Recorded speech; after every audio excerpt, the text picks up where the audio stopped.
Hi guys. So ഇനി നമ്മൾ check ചെയ്യാൻ പോകുന്നത് അടുത്തൊരു ഫീച്ചറാണ് ഗെറ്റർ അല്ലെങ്കിൽ സെറ്റർ ജാവാസ്ക്രിപ്റ്റിൽ. ഓക്കെ, സോ അത് ഞാൻ ഓടിച്ച് പറയുകയാണ്. അധികം യൂസ് ചെയ്യില്ല, ബട്ട് നിങ്ങൾ കൺസെപ്റ്റൊക്കെ അറിഞ്ഞിരിക്കുക. ഇൻ കേസ് യൂസ് ചെയ്യേണ്ടി വന്നാൽ നിങ്ങൾക്ക് ഓൾറെഡി കൺസെപ്റ്റ് അറിയുന്നതുകൊണ്ട് ഇത് ഹെൽപ്ഫുള്ളായിരിക്കും. ഓക്കെ, സോ അത് ഞാൻ ഓടിച്ച് പറയാം എന്താണ് ഗെറ്റർ എന്താണ് സെറ്റർ എന്നുള്ളത്. സോ ത്രൂ ആൻ എക്സാമ്പിൾ ഞാൻ പറയുകയാണെങ്കിൽ നിങ്ങൾക്ക് നല്ലൊരു ഐഡിയ കിട്ടും. ഞാനൊരു ഒബ്ജക്റ്റ് ക്രിയേറ്റ് ചെയ്തിട്ടുണ്ട്. ഇവിടെ സ്റ്റുഡൻറ്റ് എന്ന് പറഞ്ഞിട്ട് ഒബ്ജക്റ്റ് ഉണ്ടെന്ന് വിചാരിക്കാം. സോ നമുക്ക് ഈ ഒരു പ്രോപ്പർട്ടി ഇപ്പോൾ ഫസ്റ്റ് നെയിം നമുക്ക് കോൾ ചെയ്യണം. അപ്പോൾ നമുക്ക് സ്റ്റുഡൻറ്റ് ഡോട്ട് ഫസ്റ്റ് നെയിം എന്ന് വെച്ച് വിളിക്കാം. സോ അതിന് പകരം നമുക്കൊരു മെത്തേഡ് എഴുതിയിട്ട് ആ മെത്തേഡിൻ്റെ ഉള്ളിൽ നമുക്ക് പ്രോപ്പർട്ടീസ് ആക്സസ് ചെയ്യാൻ പറ്റും. ആക്ച്വലി അത് ഗെറ്റ് മെത്തേഡ് വെച്ചിട്ട് ചെയ്യാൻ പറ്റും. സോ ഗെറ്റ് എന്ന് പറഞ്ഞാൽ it's define a getter method to get the property value. ഒരു പ്രോപ്പർട്ടി വാല്യൂ നമുക്ക് ഒബ്ജക്റ്റ് എടുക്കാൻ വേണ്ടി നമുക്ക് ഗെറ്റ് യൂസ് ചെയ്യാം. പ്രോപ്പർട്ടി വാല്യൂ സെറ്റ് ചെയ്യാൻ വേണ്ടിയിട്ടും നമുക്ക് എന്താ വെച്ചാൽ ഈ സെറ്റ് മെത്തേഡ് യൂസ് ചെയ്യാം. സോ ഇങ്ങനെയാണ് എഴുതുന്നത്. ഈ ഗെറ്റ് മെത്തേഡ് എഴുതുന്നത് വെച്ചാൽ ഗെറ്റർ എങ്ങനെ എഴുതുക വെച്ചാൽ ഗെറ്റ് കീവേഡ് ഉണ്ടാവും. അത് കഴിഞ്ഞിട്ട് ഒരു പേര്, ഈ മെത്തേഡിൻ്റെ പേരാണ് ചോദിക്കുന്നത്. അത് നമുക്ക് ഇഷ്ടമുള്ള പേര് കൊടുക്കാം. ഇവിടെ ഗെറ്റ് നെയിം എന്ന് പറഞ്ഞ് കൊടുത്തിട്ടുണ്ട്. എന്നിട്ട് വെച്ചാൽ റിട്ടേൺ ചെയ്യുന്നു ദിസ് ഡോട്ട് ഫസ്റ്റ് നെയിം എന്ന് പറഞ്ഞു കിട്ടും. ഓക്കെ, സോ ബേസിക്കലി ഇത് എങ്ങനെ ആക്സസ് ചെയ്യുന്നത് വെച്ചാൽ നമുക്ക് സ്റ്റുഡൻറ്റ് ഡോട്ട് ഫസ്റ്റ് നെയിം എന്ന് വിളിച്ച് കഴിഞ്ഞാൽ ഇപ്പോൾ student object dot first name എന്ന് വെച്ചാൽ നമുക്ക് പേര് കിട്ടും. പിന്നെ നമുക്ക് സ്റ്റുഡൻറ്റ് ഡോട്ട് ഗെറ്റ് നെയിം എന്ന് വിളിച്ച് കഴിഞ്ഞാൽ ഈ ദിസ് എന്തായിരിക്കും സ്റ്റുഡൻറ്റ് വരുന്നത്. നമ്മൾ മുമ്പത്തെ എക്സാമ്പിൾ പറഞ്ഞു, നമ്മൾ ഈ ഡോട്ട് വെച്ച് വിളിക്കുമ്പോൾ ഈ മെത്തേഡ് വിളിക്കുമ്പോൾ മെത്തേഡിന് മുന്നിൽ എന്താണോ എന്ന് വെച്ചാൽ അത് ദിസ്സായി മാറും നമ്മൾ പറഞ്ഞു. അപ്പോൾ ഇവിടുത്തെ കേസിൽ ദിസ് എന്ന് പറയുന്നത് സ്റ്റുഡൻ്റ് ആണ്. So student dot get name first name എന്ന് വിളിക്കുമ്പോൾ സോ ഗെറ്റ് നെയിം എന്ന് വിളിക്കും, അത് മെത്തേഡാണ്. സോ അതിൻ്റെ ഉള്ളിൽ ദിസ് വരുന്നുണ്ട്. So this dot first name എന്ന് പറയുമ്പോൾ നമുക്ക് ബേസിക്കലി എന്ത് കിട്ടുമെന്ന് വെച്ചാൽ കറസ്പോണ്ടിങ്ങിൽ ആ പേര് കിട്ടും. പക്ഷേ നമ്മൾ ഈ പരാന്തസിസ് വെച്ച് വിളിക്കണമെങ്കിൽ this dot student dot get name എന്നൊരു പരാന്തസിസ് വെച്ച് വിളിക്കണമെങ്കിൽ നമുക്കത് എറർ ആയിരിക്കും വരുന്നുണ്ടാവുക. ഇത് നമുക്ക് ഗെറ്റർ യൂസ് ചെയ്തിട്ട്. ഇനി സെറ്റ് യൂസ് ചെയ്ത് കഴിഞ്ഞാൽ ബേസിക്കലി എങ്ങനെയാണെന്ന് വെച്ചാൽ ഇതേ കീവേഡ് ചേഞ്ച് ആവുന്നുള്ളൂ. നമ്മൾ ഗെറ്റിന് എഴുതി ഇവിടെ നമ്മൾ സെറ്റ് എഴുതാം, ഒരു മെത്തേഡ് എഴുതാം. എന്നിട്ട് നമ്മൾ ഒരു വാല്യൂ എന്തായാലും പാരാമീറ്റർ പാസ് ചെയ്യുന്നുണ്ടാവും. ആ എടുക്കുന്ന ചെറിയ ആർഗ്യുമെൻറ്റ് പാസ് ചെയ്യുന്നുണ്ടാവും. അതിൻ്റെ പാരാമീറ്റർ ആ വാല്യൂ എടുക്കുക, എന്നിട്ട് സെറ്റ് ചെയ്യാം. സോ നമ്മൾ വിളിക്കണമെങ്കിൽ the student dot first name എന്ന് പറയുമ്പോൾ നമുക്ക് എന്താ വെച്ചാൽ ഈ പേര് കിട്ടി, മോണിക്ക എന്നുള്ള പേര് കിട്ടും. പിന്നെ നമ്മൾ സെറ്റ് ചെയ്യണം. അതിനുശേഷം ഞാൻ സെറ്റ് ചെയ്യണം സ്റ്റുഡൻറ്റ് ഡോട്ട് ചേഞ്ച് നെയിം എന്ന് പറഞ്ഞ് വിളിച്ചാൽ മതി. എന്നിട്ട് ഈക്വൽ ടു എന്താണോ പേര് കൊടുക്കേണ്ടതെന്ന് അത് കൊടുക്കുക. അപ്പോൾ ഈ പേര് ഇവിടെ വരും. എന്നിട്ട് ദിസ് ഡോട്ട് ഫസ്റ്റ് നെയിം എന്ന് വെച്ചാൽ ദിസ് എന്ന് പറഞ്ഞ സ്റ്റുഡൻ്റ് ആണ്. സ്റ്റുഡൻറ്റ് ഡോട്ട് ഫസ്റ്റ് നെയിമിൽ സെറ്റ് ചെയ്യുന്നു. എന്നിട്ട് നമ്മൾ രണ്ടാമത് വിളിച്ച് കഴിഞ്ഞാൽ സ്റ്റുഡൻറ്റ് ഡോട്ട് ഫസ്റ്റ് നെയിം എന്ന് പറഞ്ഞ് വിളിച്ച് കഴിഞ്ഞാൽ നമുക്ക് എന്താ വെച്ചാൽ കറസ്പോണ്ടിങ് അപ്ഡേറ്റഡ് പേര് കിട്ടിയിട്ടുണ്ട്. സോ ഇതാണ് ഗെറ്റർ സെറ്റർ മെത്തേഡ്. ഞാൻ ജസ്റ്റ് ഓടിച്ച് പറഞ്ഞതുള്ളൂ. നിങ്ങളും അത് ലൈക്ക് സിമ്പിൾ കൺസെപ്റ്റാണ്. സോ നിങ്ങളത് നോക്കിയിട്ട് ട്രൈ ചെയ്യുക നിങ്ങളുടെ പ്രൊജക്റ്റിൽ. ഓക്കെ, ഞാനെന്ന് അതോടുകൂടി ബേസിക്കലി ഈ ഗെറ്ററും സെറ്ററും ഞാനിവിടെ വൈൻഡപ്പ് ചെയ്യാണ്. ഓക്കെ, ഇനി നമ്മൾ അടുത്ത ടോപ്പിക്സ് ബേസിക്കലി ഒബ്ജക്ട്സ് തന്നെ ആയിരിക്കും കണ്ടിന്യൂ ചെയ്യുന്നുണ്ടാവുക. പക്ഷേ ഈ ടൈമിൽ ഒബ്ജക്ട്സിനെ കുറിച്ച് കുറച്ചും കൂടി നമ്മൾ അഡ്വാൻസ് ആയിട്ട് നമ്മൾ ഗോ ത്രൂ ചെയ്യാൻ പോകുന്നത്. സോ ഒരു എക്സാമ്പിൾ പറയുകയാണെങ്കിൽ ഒബ്ജക്ട്സ് ക്രിയേറ്റ് ചെയ്യാനുള്ള ഡിഫറെൻറ്റ് വേസ് എന്തൊക്കെയാണെന്ന് നോക്കും. പിന്നെ അതുമായി ബന്ധപ്പെട്ട കുറച്ച് അഡ്വാൻസ് ടോപ്പിക്സിലേക്ക് നമ്മൾ കവർ ചെയ്യുന്നതാണ്. കാരണം ഒബ്ജക്ട്സ് എന്ന് പറയുന്നത് നമ്മളിപ്പോൾ ചെയ്ത പോലെ സിമ്പിളായ ഡാറ്റ സ്റ്റോറേജിന് മാത്രം വേണ്ടിയുള്ളതല്ല. സോ അതിനേക്കാൾ വളരെ കൂടുതലായിട്ട് ഒബ്ജക്റ്റ് യൂസ് ചെയ്യാൻ നമുക്ക് സാധിക്കുകയും ചെയ്യും.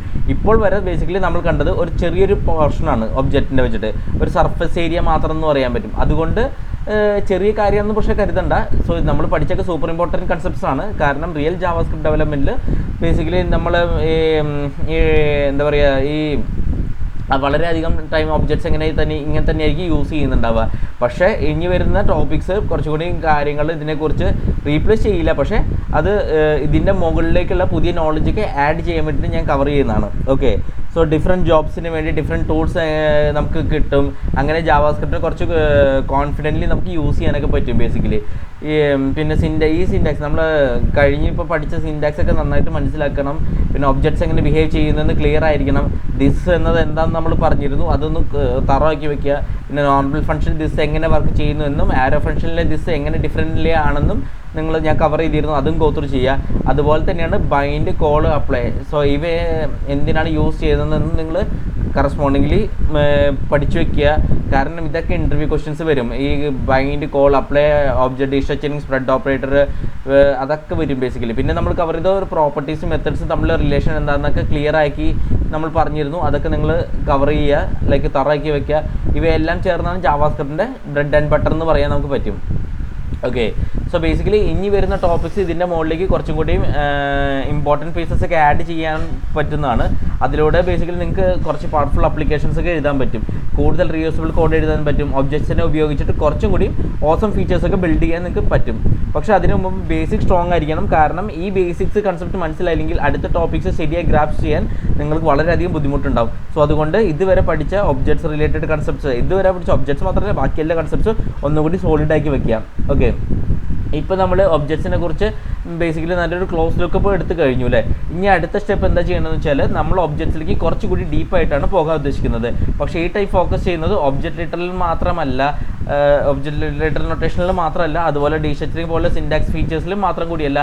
ഇനി നമ്മൾ നോക്കാൻ പോകുന്നത് ഒരു ബ്രാൻഡ് ന്യൂ സിൻടാക്സ് ആണ്, അതുപോലെ ജനറൽ പ്രോഗ്രാമിംഗ് കൺസെപ്റ്റിനോടും ഇത് റിലേറ്റഡ് ആണ്. ഓക്കെ, ആ കൺസെപ്റ്റിൻ്റെ പേരാണ് ഒബ്ജക്റ്റ് ഓറിയൻറ്റഡ് പ്രോഗ്രാമിംഗ്, അല്ലെങ്കിൽ ഷോർട്ട് ഫോം ആയിട്ട് നമുക്ക് ഊപ്സ് എന്ന് പറയാൻ പറ്റും. ഓക്കെ, സോ ഇനി വരുന്ന ടോപ്പിക്സിൽ ആദ്യം ഒബ്ജക്റ്റ് ഓറിയൻറ്റഡ് പ്രോഗ്രാമിംഗ് എന്താണെന്ന് നമ്മൾ നോക്കും, പിന്നെ ഇത് എന്തിനാണ് യൂസ് ചെയ്യുന്നത് എന്ന് മനസ്സിലാക്കും. അതിനുശേഷം ജാവാസ്ക്രിപ്റ്റ് ആപ്ലിക്കേഷനിൽ അതെങ്ങനെ യൂസ് ചെയ്യാം എന്ന് നമ്മൾ നോക്കും. So object oriented programming approach use ചെയ്ത് ആപ്ലിക്കേഷൻ ബിൽഡ് ചെയ്യാൻ, അതുപോലെ ഒബ്ജക്ട്സിനെ ഹാൻഡിൽ ചെയ്യുന്നത് കുറച്ചുകൂടി ഈസിയൊക്കെ നമ്മൾ ക്ലാസ്സസും ഇൻസ്റ്റൻസസ് ഒക്കെ പഠിക്കും, ആക്ച്വലി ഗോ ത്രൂ ചെയ്യുന്നതാണ്. ഓക്കെ, പിന്നെ നമ്മൾ ഇപ്പോൾ ബേസിക്കലി 2 ടേംസ് നിങ്ങൾക്ക് പുതുതായി തോന്നണം, ഈ ക്ലാസ്സസ് ഇൻസ്റ്റൻസ് എന്നുള്ളത്. അതൊന്നും കൺഫ്യൂഷൻ ഒന്നും വേണ്ട. ഇവ രണ്ടും എങ്ങനെ വർക്ക് ചെയ്യുന്നതെന്ന് സ്റ്റെപ്പ് ബൈ സ്റ്റെപ്പായിട്ട് ഞാൻ പരമാവധി എക്സ്പ്ലെയിൻ ചെയ്തുതരാം. സോ അതുമായി റിലേറ്റഡ് ആയി നമ്മൾ പ്രോപ്പർട്ടീസ് എന്ന ഐഡിയ വീണ്ടും റീവിസിറ്റ് ചെയ്യും. അതോടൊപ്പം ഫീൽഡ്സും നമ്മൾ പഠിക്കും. ഫീൽഡ്സ് ഒക്കെ കേൾക്കുമ്പോഴേക്കും ന്യൂ കൺസെപ്റ്റ് പോലെ തോന്നും, പക്ഷേ ആക്ച്വലി അത് അത്ര അൺഫെമിലിയർ ഒന്നുമല്ല. സോ നിങ്ങൾക്ക് ഗോ ത്രൂ ചെയ്യുമ്പോൾ കൂടുതലും മനസ്സിലാവും. ഓക്കെ, അതുപോലെ മെത്തേഡ്സും നമ്മൾ രണ്ടാമതൊന്ന് റീവിസിറ്റ് ചെയ്യും. കാരണം ക്ലാസ്സസ് യൂസ് ചെയ്യുന്നത് പ്രധാനമായും ഒബ്ജക്ട്സ് ക്രിയേറ്റ് ചെയ്യാൻ വേണ്ടിയിട്ടാണ്. അതിനാൽ ക്ലാസ്സസിൻ്റെ ഉള്ളിലുള്ള പ്രോപ്പർട്ടീസും മെത്തേഡ്സും എങ്ങനെ ഡിഫൈൻ ചെയ്യാമെന്നൊക്കെ നമ്മൾ ഗോ ത്രൂ ചെയ്യും. ഓക്കെ, അതിനുശേഷം ഇനി വരുന്ന ടോപ്പിക്സിൽ ലേറ്റർ നമ്മൾ ഇൻഹെറിറ്റൻസ് എന്നൊരു കൺസെപ്റ്റിൽ കൂടി പോകും. ഇത് കുറച്ചും കൂടി കോംപ്ലക്സ് ജാവാസ്ക്രിപ്റ്റ് ആപ്ലിക്കേഷൻ ബിൽഡ് ചെയ്യുമ്പോൾ വളരെ യൂസ്ഫുൾ ആവുന്ന ഒരു കൺസെപ്റ്റാണ്. ഓക്കെ, ഈ എല്ലാ കാര്യങ്ങളും ജസ്റ്റ് തിയറിയായി മാത്രമല്ല ഞാൻ ഗോ ത്രൂ ചെയ്യാൻ ഉദ്ദേശിക്കുന്നത്. ഒരു ചെറിയൊരു ഡെമോ ആപ്ലിക്കേഷൻസ് ക്രിയേറ്റ് ചെയ്തിട്ട് അതിൽ വർക്ക് ചെയ്യാൻ ട്രൈ ചെയ്യാം. അങ്ങനെ ചെയ്ത് കഴിഞ്ഞാൽ ഈ കൺസെപ്റ്റ് എന്തിനാണ് യൂസ് ചെയ്യുന്നതെന്നും റിയൽ പ്രോബ്ലംസ് സോൾവ് ചെയ്യാൻ എങ്ങനെ ഹെൽപ്പ് ചെയ്യുന്നതെന്നും നമുക്ക് കൂടുതൽ മനസ്സിലാക്കാൻ പറ്റും. ഓക്കെ, സോ തൽക്കാലം ഈ ഒരു ഇൻട്രോ വെച്ചിട്ട് ഞാനിവിടെ നിർത്തുകയാണ്. നമുക്ക് നെക്സ്റ്റ് വീഡിയോയിൽ കാണാം. Thanks lot, by.